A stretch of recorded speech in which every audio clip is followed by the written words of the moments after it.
마태복음 26장 36절로 38절 말씀입니다. 이에 예수께서 제자들과 함께 겟세마네라 하는 곳에 이르러 제자들에게 이르시되 내가 저기 가서 기도할 동안에 너희는 여기 앉아 있으라 하시고 베드로와 세베대의 두 아들을 데리고 가실새 고민하고 슬퍼하사 이에 말씀하시되 내 마음이 매우 고민하여 죽게 되었으니 너희는 여기 머물러 나와 함께 깨어 있으라 하시고 38절 이하의 구간들은 예수님께서 겟세마네 동산에서 십자가에 달리시기 직전에 하나님 앞에 드렸던 마지막 기도가 나옵니다. 그죠? 여러분 예수님 뭐라고 기도하셨는가 우리 잘 알죠? 이 잔이 내게서 옮겨지길 원합니다 까지 기도하셨잖아요. 여러분 기독교의 믿음이 뭡니까?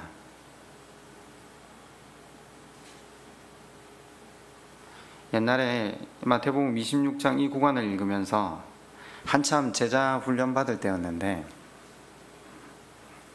제가 이 구절을 읽으면서 뭐라는 생각이 제일 먼저 들었냐면 예수님 왜 이렇게 믿음이 없지?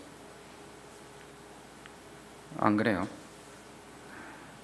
믿음이 없는 것처럼 행동하고 말하고 계시잖아요. 그런 느낌 안 받으세요? 저는 교회에서 믿음은 강하고 담대한 것, 흔들리지 않고 견고한 것, 끝까지 완전한 것, 이렇게 배웠거든요. 처음부터. 제자도의 훈련은 군사도의 훈련이라고, 그래서 그리스도를 믿는 군사로서 세워져 가야 된다라는 미명 아래 제자 훈련을 받았거든요.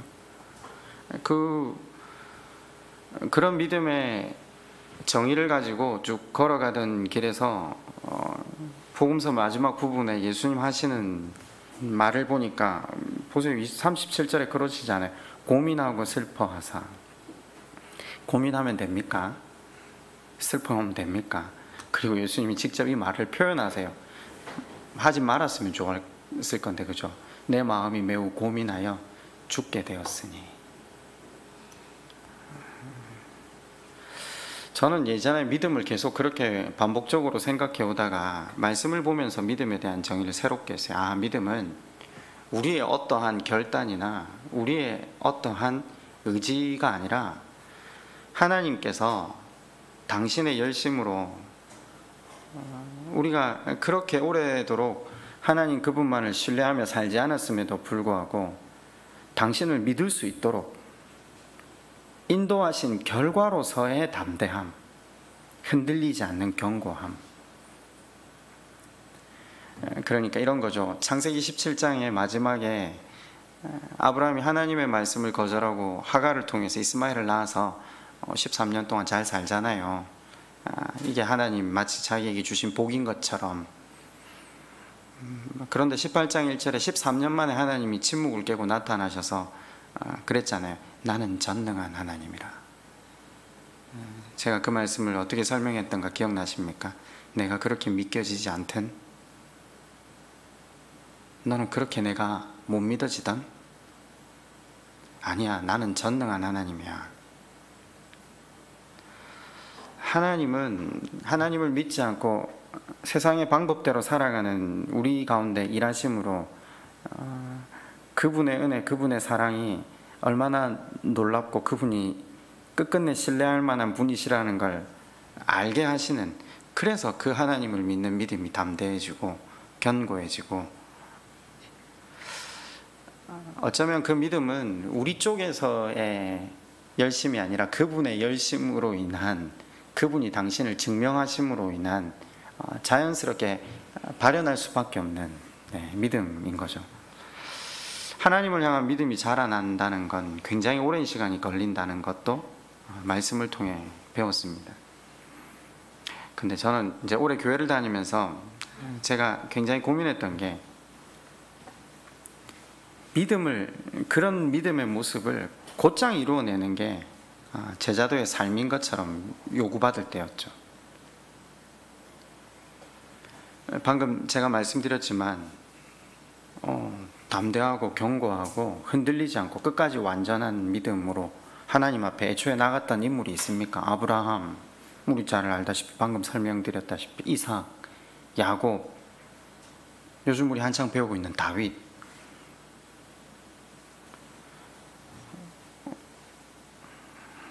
흔들리지 않고 견고하고 항상 강하고 담대하고 끝까지 완전하게. 방금 말씀드린 성경의 인물들은 여기에 걸맞는 사람이 한 명도 없습니다. 그럼 믿음은 도대체 누가 어디서 정의한 걸까요?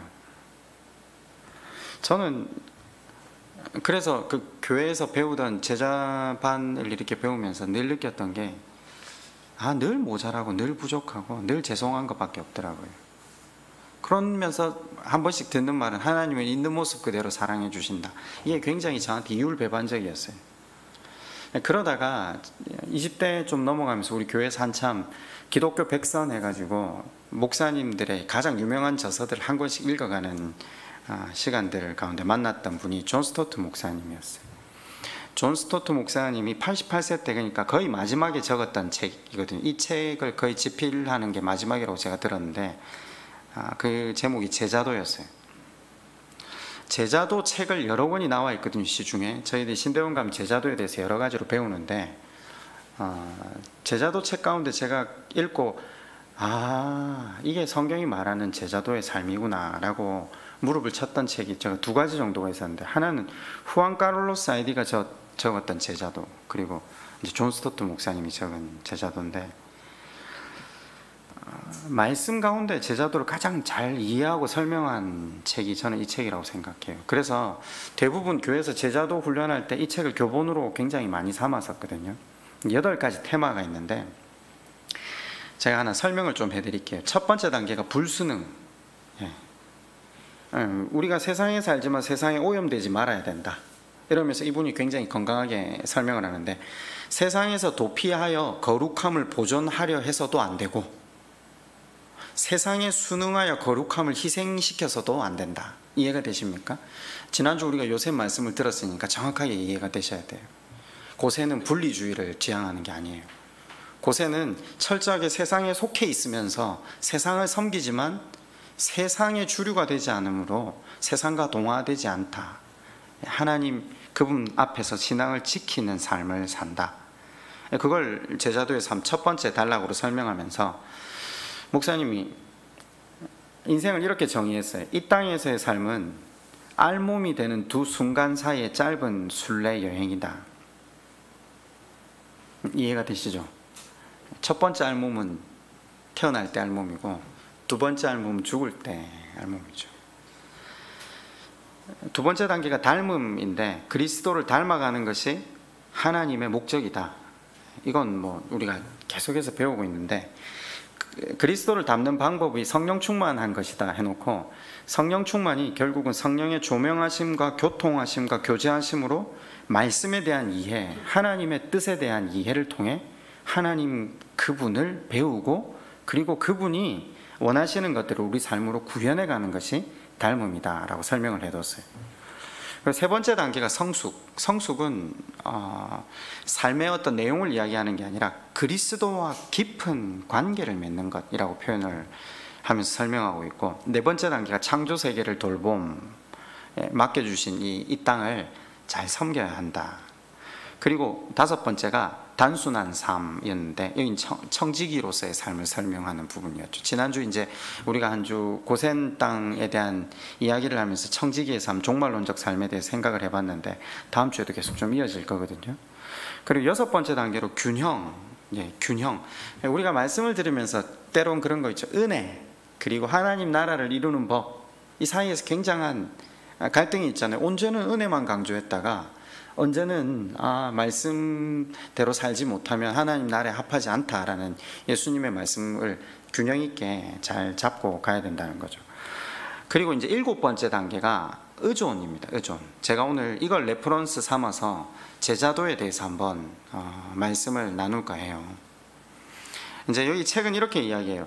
제자도란 하나님의 영광에 관심을 갖고 그분의 자비에 의존하는 것. 굉장히 그냥 문자적인 것 같은데, 마지막 단계는 죽음인데 이 단계는 좀 제외하고요. 무슨 말이냐면 여기 의존이라는 건요, 하나님의 자비에도 의존하지만 사람은 결국 누군가의 돌봄에 의해 살아가는 존재임을 인정하는 것, 이렇게 기록이 되어 있어요. 하나님은 우리를 성숙해 하기 위해 누군가를 의존하는 경험들을 사용하신다. 그러니까 다른 사람에게 의지하지 않으려 하는 것은 성숙이 아니라 미성숙의 표지다, 이렇게 표현을 해둔 거죠. 쉽지 않죠.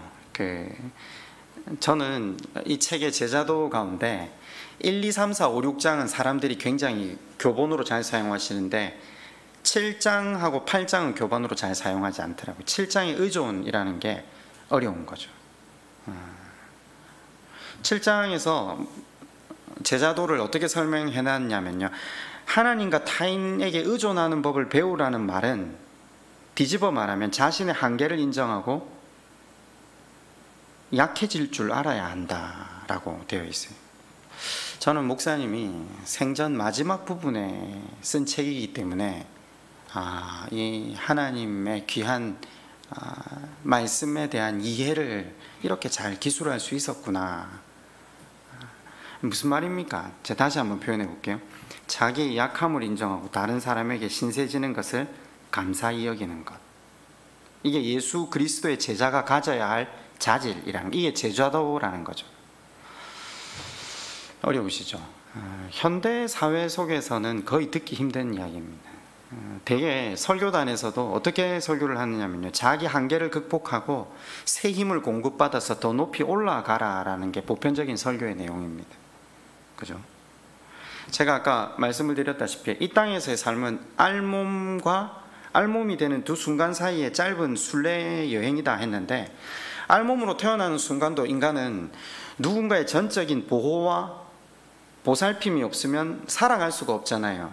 전적인 보살핌과 보호의 대상이 되었던 부모가 곧이어 있으면 역전이 되거든요. 보호와 보살핌을 받았던 우리에 의해서 보호와 보살핌을 받지 않으면 살아갈 수 없는 존재가 되잖아요, 부모님이. 그리고 얼마 이후에는 우리가 두 번째 알몸이 될 때는 우리 시신을 누군가 염해주지 않고 우리의 장례를 치러주지 않으면 안 되잖아요. 절대적인 누군가의 보호와 보살핌 가운데 떠나게 되는 것이 이 땅의 삶이라는 거죠. 이게 우리 삶의 현 주소입니다. 약하거나 참담한 현실이 아니라 하나님이 우리에게 주신 육체적인 본성, 하나님의 계획이라는 거죠.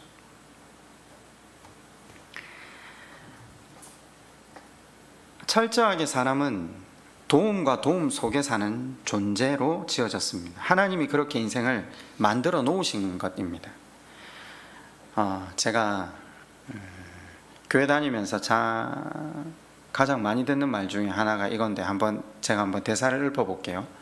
나는 아무에게도 짐이 되고 싶지 않아요. 내 앞가림 할 수 있을 때까지만 살았으면 좋겠어요. 누군가에게 짐이 되느니 죽는 게 낫습니다. 모든 현대인들은 이렇게 이야기합니다. 그런데 교회 다니는 사람들도 동일하게 이야기하는데도 불구하고 아무도 반박하지 않아요. 오히려 뭐라고 하는지 아십니까? 맞다고 해요. 한 걸음 더 나아가 누군가에게 짐이 되지 않기 위해 살려고 발버둥 치는 것이 우리 삶의 현 주소입니다. 삶의 목표가 뭐냐 물으면 누군가에게 짐이 되지 않는 것, 자식들에게 짐이 되지 않는 것. 그래서 옛날에는 이런 말도 있었잖아요. 요양병원 갈 돈 모아놓고 가야 된다고. 그런데 제자도는 반대로 표현하는 거예요. 그건 내 마음대로 되지 않는다. 우리는 모두 짐이 되도록 설계되어 있다라는 거죠. 무슨 말인가? 우리가 현대사회의 사람들이 가지고 있는 그 세상의 논리대로 살아가는 그 태도는 옳지 않다라는 겁니다. 하나님께서는 우리로 하여금 모두 누군가에게 짐이 되도록 설계하셨다라는 겁니다.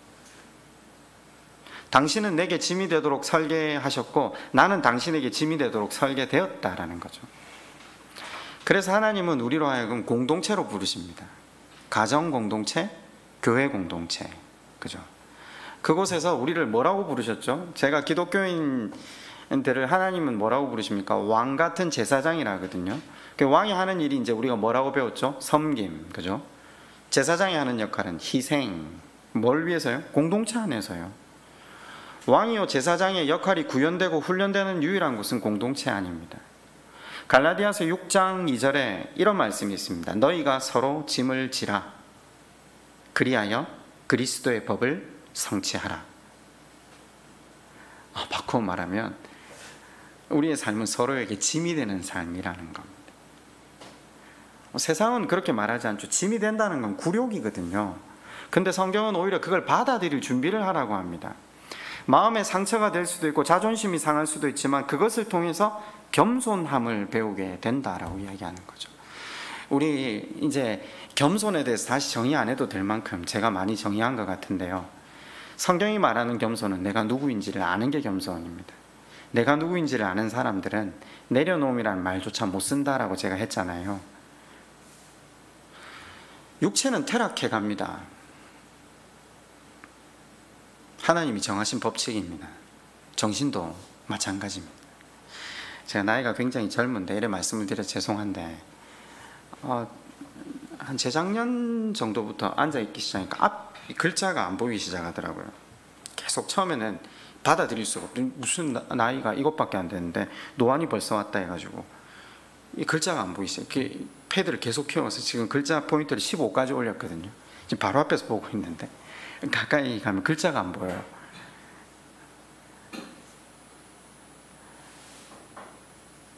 이것보다 더한 많은 이제 육신의 쇠함을 통해서 하나님께서 우리로 하여금 정확하게 인생의 한계를, 그죠, 유한함을 통해서 겸손함을 배우게 하시는 거죠. 그래서 이 과정만이 자기를 온전히 낮추신 주님과 좀 더 가까워질 수 있는 기회가 되는 거죠. 이전에는 하나님을 수단 삼았던 사람들, 하나님을 도우미로만 사용했던 사람들이 드디어 겸손함을 배울 때 하나님 그분과 깊은 교제로 들어가는 거죠. 하나님께서는 우리를 서로에게 짐이 되는 삶, 우리는 모두 짐이 되도록 설계가 된 겁니다. 그죠? 그런데 우리 목표를 누군가에게 짐이 되지 않기 위해 산다. 우리가 가지고 있는 생각과 바람이 얼마나 잘못된 것인지를 깨달아야 합니다. 아니, 고쳐야 됩니다.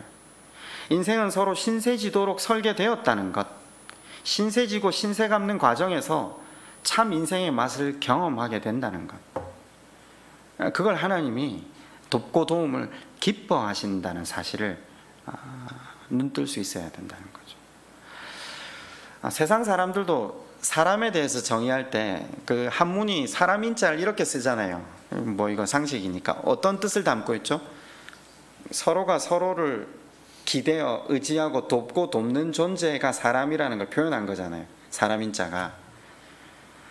하나님은 창세기 첫 서두에 제일 먼저 제도를 만드셨어요. 법을 제정하셨는데 뭔 법이었습니까? 기억나십니까? 1장의 창조가 딱 끝나자마자 2장 서두에 결혼의 법을 제정하십니다. 사람이 홀로 독처하는 것이 좋지 않다.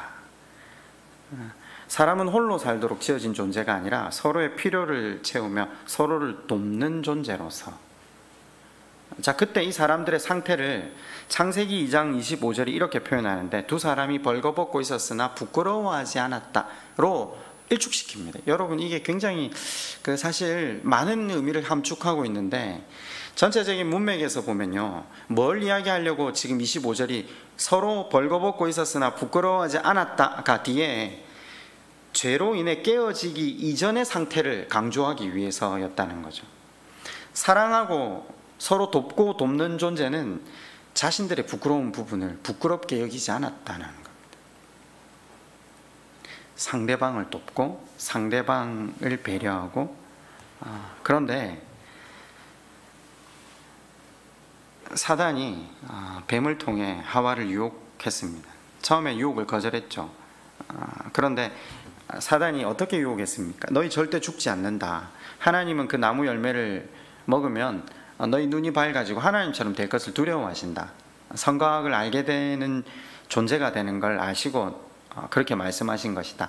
창세기 3장 4절 5절에 이렇게 유혹하거든요. 말의 핵심이 무엇이었습니까? 하나님은 너희의 삶을 제한하려고 한다. 너희는 그분을 의존하는 삶을 벗어나라. 그러면 자유를 누릴 수 있다. 이거였거든요. 너희는 독립적인 존재가 돼야 된다. 하나님께 의존하며 살아가는 상태를 벗어나라는 거죠. 그랬더니 어느 날부터 언젠가 선악과가 무서워 보였는데 갑자기 매혹적으로 보이기 시작했고, 결국 독립애로의 열망이 그것을 따먹게 합니다. 하나님을 의존하는 삶을 거절한, 독립을 택한 그들에게 일어난 중요한 사건은 무엇이었습니까? 하나님과의 관계가 깨어진 거죠. 더불어 사람과의 관계가 깨트려집니다. 사람과의 관계가 깨트려졌는데 제일 먼저 드러난 게 무엇이었죠? 자기의 부끄러운 모습이 보이기 시작한 거죠. 그때까지 아무 상관없이 살았는데, 그죠?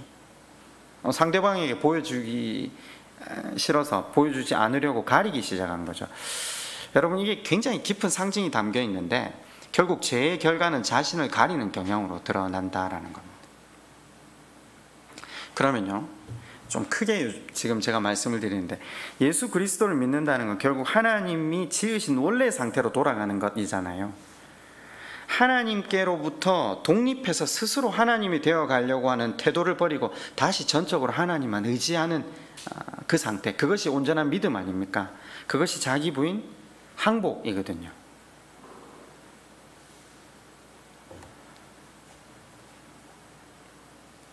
사람과의 사랑의 관계를 회복하고, 또 사랑의 관계 안에서 자기를 가리고 있던 가면을 벗고 서로의 부끄러움과 상처를 보듬고 안고 돕고 돕는 것이 믿음이라는 걸 제자도가 이야기를 하고 있어요. 제가 아까 서두에 1장부터 6장까지는 굉장히 제자도의 강조가 되는데 7장, 8장 마지막 장은 거의 강조를 잘 안 하더라고요. 왜냐 생각을 해보니까 믿음은요, 오히려 이런 식으로 우리 교회 안에 설명되었던 것 같아요. 믿음 안에서 가면을 벗는 게 아니라 오히려 믿음으로서 더 두꺼운 가면을 쓰고 믿음의 행위로서 더 철저히 자기를 위장하도록 오도하는 거죠. 약한 모습을 보이는 건 덕스럽지 않다는 것이 한국 교회의 팽배한 생각이잖아요. 제가 이렇게 한번 질문을 해볼까요? 믿음이 좋은 사람이 병에 걸리거나 사고가 났다. 그럼 여러분은 어떻게 생각하세요? 누가 새벽기도 가다가 교통사고를 당해서 죽었다. 그럼 머릿속에 무슨 생각이 제일 먼저 드세요? 그분들 천국을 소망하시더니 정말 그 영광된 하나님 나라로 빨리 부르심을 받아서 갔구나. 하나님께서 그분들에게 가장 좋은 걸 선물하셨구나. 이렇게 생각합니까? 대부분 뭐라고 생각하냐면 그 사람들 평상시에 무슨 죄를 짓지 않았나. 네. 굉장히 의심의 눈초리로 사람을 살피는 거예요. 뭔가 잘못한 게 있으니까 문제가 생긴 게 아니냐. 쉽게 말하면 이런 거죠. 이 목사님들 모여 있으면 그런 얘기를 자주 하거든요. 교회 가서 스트레스 받는다, 표 내지 마라. 아프다, 표 내지 마라. 왜냐? 목사는 가장 믿음 좋은 사람인데 아프다는 표 내고 스트레스 받고 실패한다. 아니요, 그런 기대감 가지고 있지 않는 성도들에게 그런 모습 보이면 목사의 믿음에 뭔가 문제가 있는 것으로 생각하기 시작한다는 거죠. 그러니까 믿음을 어떻게 계속 정의했냐면 아파도 아프지 않는 척, 문제가 있어도 없는 척, 마치 천국과 같은 가정생활을 계속하고 살아가는 것처럼 위장하는 목사들이 많은 거죠. 목사만 그렇다고 저는 생각하지 않습니다. 소위 믿음 좋은 사람이 되길 원하는 사람 중에 이런 사고방식 가지고 있는 사람들이 굉장히 많거든요. 그런데 저는 이게 또 우리나라의 유교적 문화가 이게 굉장히 믿음에 대해서 믿음을 정의하는데 영향을 미쳤다고 생각합니다. 유교가 믿음은 강하고 담대하고 한번 붙든 건 놓지 않고 끝까지 완전해야 된다라는 사실에 일조했다는 거죠. 무슨 말이냐? 한국 사회가 던져주는 굉장히 큰 메시지들이 있잖아요. 남자는 몇 번 울어야 됩니까? 3번 울어야 되잖아요. 그죠? 3번 이상 울면 안 되잖아요. 어릴 때 얼마나 그 이야기 많이 들었는지 몰라요. 정말 울고만 있으면 아버지한테 심심한 이야기를 들었어요. 제가 그게 얼마나 싫었던지 예수 믿으면서 그럼 제가 이 생각도 했어요. 다윗은 남자 아니에요. 그렇지 않아요? 심심하면 울어요, 이 사람은. 제가 우리 아들이 잘 울거든요. 1번이 잘 우는데 울 때마다 울어라. 서러움이 다 가실 때까지 울어라. 마음껏 울어라. 우리 집사람 한 번씩 남자가 왜 자꾸 이렇게 우냐 이러면 남자는 울어야 된다고, 괜찮다고, 그런 게 어딨냐고, 성경에 나오는 것도 아닌데. 이게 또 그러면 또 우리 또 그러죠. 엄마는 그래서는 안 된다고. 엄마가 그렇게 약해 빠져가지고 자식들이 어떻게 믿음의 사람이 되겠냐고. 도대체 또 그런 말은 또 어디 있는가. 맞는 것 같은데 틀린 말들이, 유교적인 이 내용들이 우리 가운데 얼마나 많이 들어와서 우리를 올가매고 있는지. 결국은 그런 내용들이 교회 안으로 흘러 들어오면서 믿음을 정의하는 데 영향을 끼치는 거죠. 강하고 담대해야 되고, 그래야만 한다는 거죠. 그죠? 자기 약점과 흠은 더 철저히 가리고, 약해도 강한 척, 흠이 있어도 없는 척, 문제가 있어도 없는 척, 슬퍼도 괜찮은 척, 눈물 나와도 어금니 깡미 깨물어야 돼요. 그게 좋은 믿음이라고 저는 배웠어요. 예수의 제자로 자라가는 것이 지속적으로 강해지고 완전해져가는, 철저해지는 과정이라고 배우는 거죠. 다윗이 그런가요? 그런가요? 약점을 감추고 언제나 강한 모습 보이면 눈물을 보이지 않는 게 성숙한 믿음.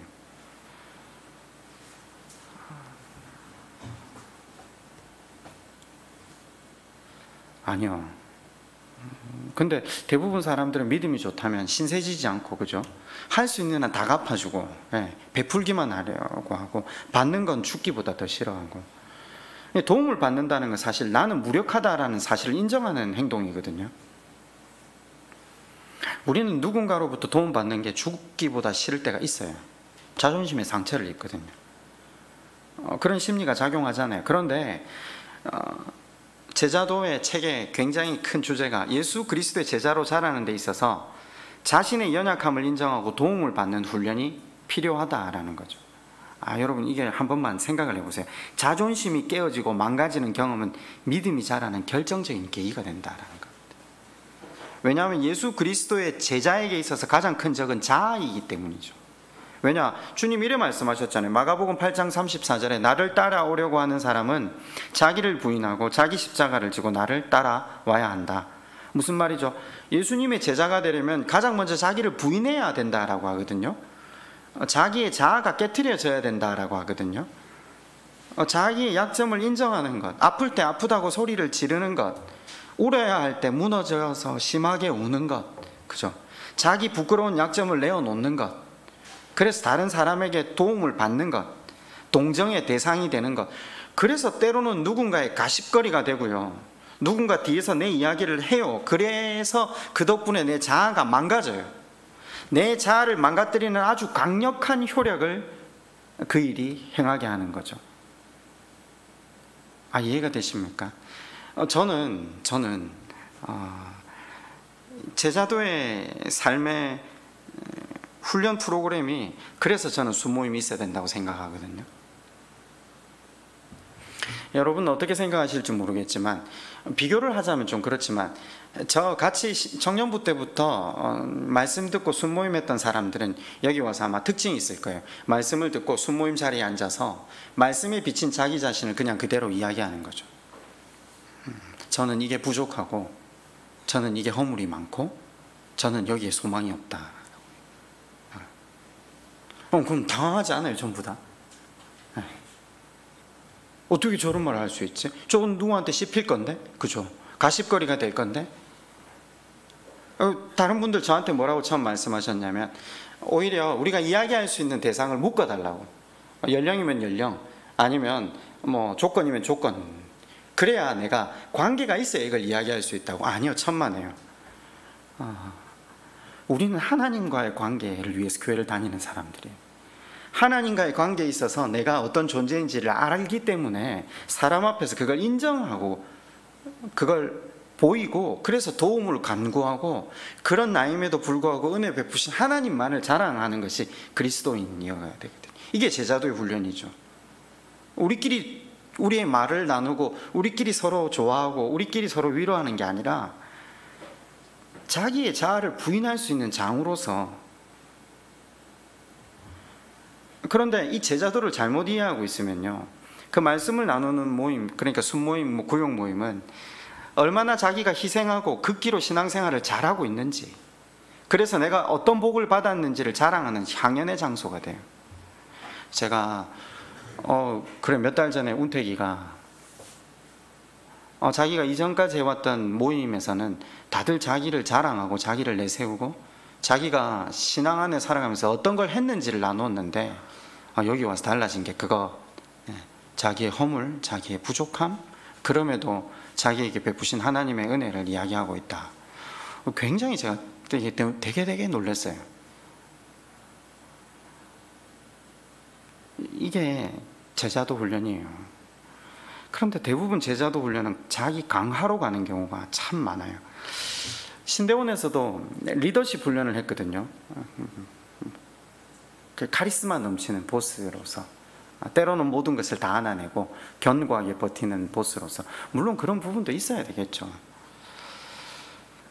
결국 이게 과연 성경적인가? 우린 그렇잖아요. 교회 안에서 착한 척, 힘들어도 노도 못하고 무조건 예스라고 말해야 되고, 누구에게도 좋게 말하고 누구에게도 좋게 행동하고, 슬퍼도 안 슬픈 척, 힘들어도 괜찮은 척, 버티면서 항상 웃고 다니잖아요. 부탁하는 일은 뭐든지 받아들여야 돼. 이게 제자의 미덕이라고. 그러는 동안 마음은 썩어 들어가는 거죠. 실력대로 해야 되는데, 그죠? 실력대로 밟아가야 되는데, 그런 면에서 오늘 예수님의 모습을 보자는 거죠. 예수님은 체포되기 직전에 제자들과 겟세마네 동산으로 들어가셨죠. 그리고 적당한 곳에 자리를 탁 잡고 앉으셔서 마태복음 26장 37절에 근심하며 괴로워하기 시작했다.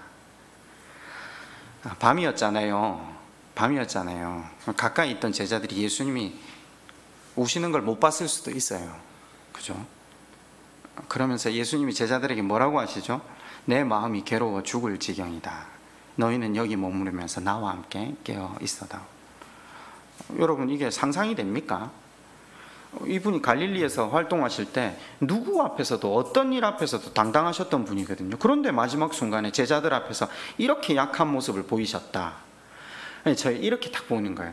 제자 앞에서 약한 모습을 보이신 예수님도 대단하고, 그걸 있는 그대로 적어놓은 마태도 대단하고, 그렇지 않아요? 원래라면 이게 없어야 돼요. 차라리 우리식의 믿음을 강조할 것 같으면요. 근데 마태가 예수님이 자신의 연약함을 그대로 드러내셨다는 사실 때문에 큰 위로를 받았다라는 거죠. 그리고 자기가 받은 위로를 사람들에게 전하고 싶었다라는 거죠. 여러분, 예수님도 당신의 연약함을 인정하고 드러내셨고 제자들의 도움을 청하셨습니다. 그죠?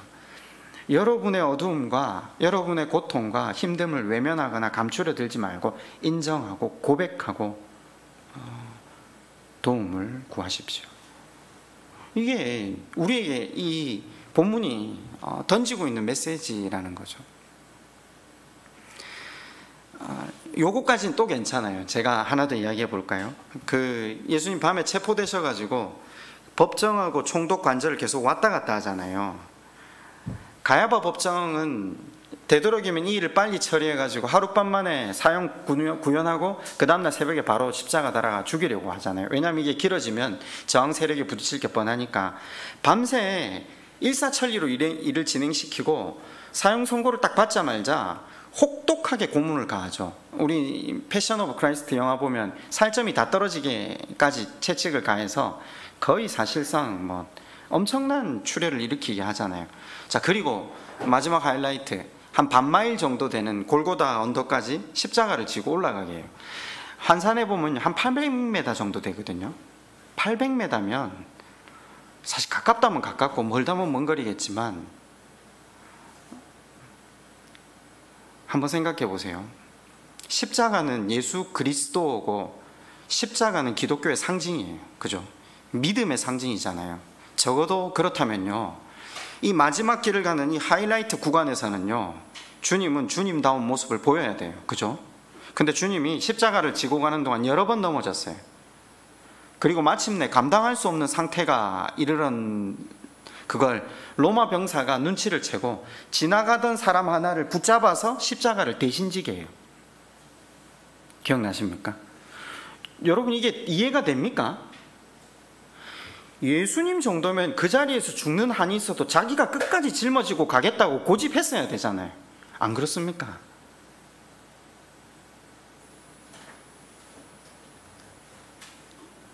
그런데 예수님은 예루살렘에 입성하신 이후로는요, 자기에게 주어진 모든 능력을 내려놓고 철저히 인간으로서 모든 것을 감당하시는 거죠. 그분은 인류를 구원하기 위한 메시아인데 누군가의 도움 거절해야 되잖아요. 알지도 못하는 낯선 사내에게 무슨 십자가를 지게 해요. 이 영광스러운 일을 자기가 끝까지 감당해야 되는데 이거 체면 구기는 일이거든요. 그런데 본문이 왜 이걸 싣고 있냐는 거죠. 왜 본문이 이걸 이야기를 우리에게 던지고 있냐는 거죠. 예수님이 십자가의 모든 고통을 이겨내실 수 있었던 인간적인 요인은 한 인간으로서 자기의 연약함을 인정하고 기꺼이 도움을 청하고 받아들인 태도에 있다라는 걸 우리한테 보여주려고 하는, 그분은 가면을 쓰시지 않았다는 겁니다. 메시아이기 때문에 사람들 앞에서 자신을 가리지도 않으셨고요, 그대로 자신을 인정하시고 드러내셨다. 주님이 진정으로 강하셨던 이유가 여기 있다는 거죠. 주님은 늘 하나님을 의지하고 사셨죠. 필요할 때면 사람들에게 의지하기를 주저하지 않으셨던 분. 네. 저는 교회 가운데 살아오면서 늘 모든 면에서 탁월한 능력을 발휘하고 늘 강자의 입장에서 서왔기 때문에 약해지는 걸 못 견디는 분들을 자주 만나요. 질병으로 얻은 노쇠함, 또 여러 가지 장애나 그런 추한 모습을 받아들일 자신을, 그래서 하느니 차라리 죽지 하는 생각으로 병에 걸렸다는 사실조차 누군가에게 알려지는 것 꺼려 하시는 분들, 여전히 고결하고 강한 모습으로 살기 원하는 분들. 여러분, 혹여 우리 마음에 그런 부분이 있다면 오늘 말씀이 우리 심령 가운데 울림이 있었으면 좋겠습니다.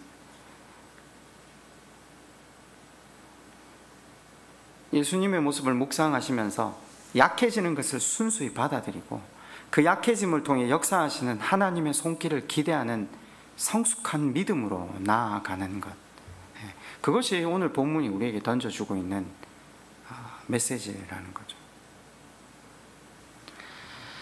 되게 그 교회 가운데도 고학력 그리고 좀 잘 높은 위치에 있으신 분들, 또 뿐만 아니라 현대사회가 가지고 있는 특징인 것 같아요.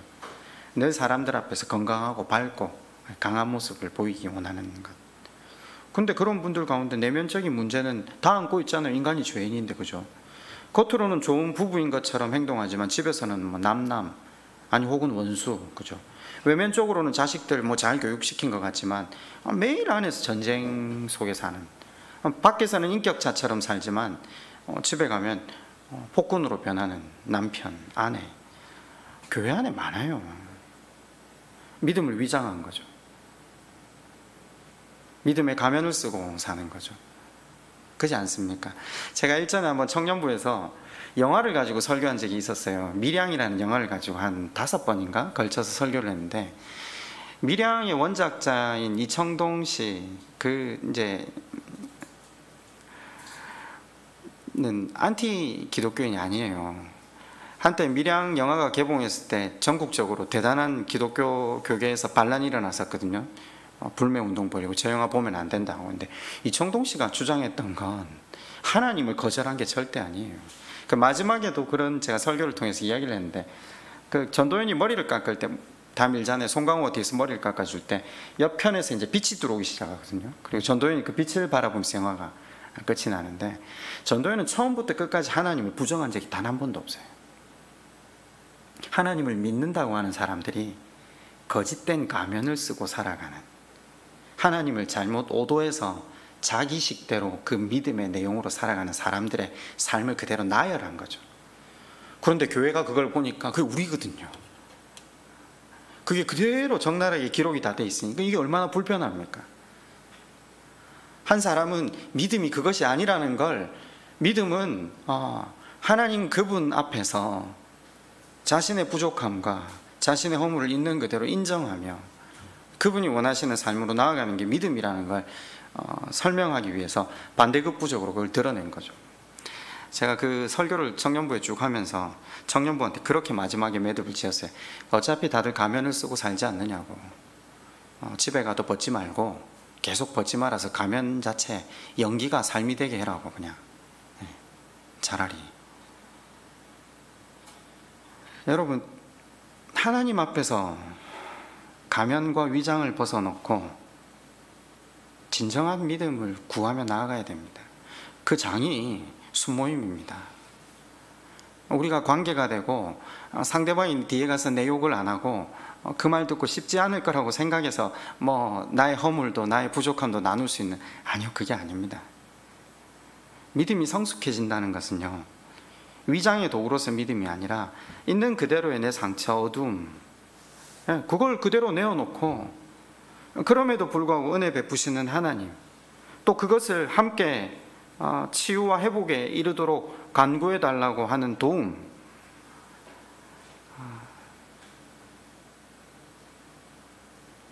우리의 부족함을 인정하고 고백하고 도움을 구하는 참 제자도의 삶으로 나아가시는 저와 여러분 되시기를 주님의 이름으로 축원합니다. 우리 시간 한번 같이 한번 기도할까요?